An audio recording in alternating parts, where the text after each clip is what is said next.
الناس اللي بتاكل المش بدودو والرز بسوسو ونيجي نتكلم معاهم يقول لك ما هو ده بروتين.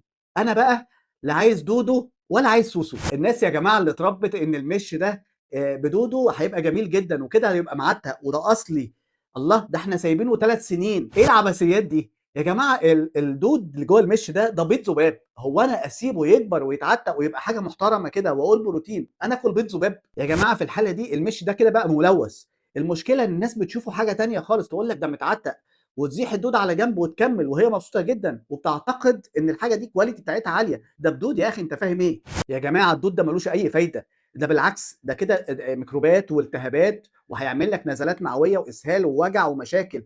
حضرتك في غنى عن كل ده. ولو انا بقى عايز حته جبنه قديمه كويسه، والله في سوبر ماركتات معتمده محترمه بتبيع مش نظيف ما فيهوش الكلام ده خالص، بيحطوا عليه مواد حافظه شويه اسمها دينكار، ودي مواد بتحافظ على المشي يبقى نضيف وزي الفل، ودي معتمده اقدر اجيب منها.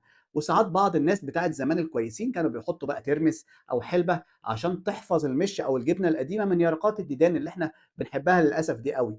فرجاء نستنضف المكان اللي هنجيب منه المش او الجبنه القديمه. ولو حضرتك جبت حته جبنه قديمه ولقيت فيها دود، فرجاء ما تقاوحش وتروح تغسلها وتحاولش ارميها افضل، لان دي مصدر مشاكل وعدوى. رجاء بلاش. عجبك بقى الكلام اللي انا قلته ولا عندك حته جبنه قديمه هتقوم تشيك عليها؟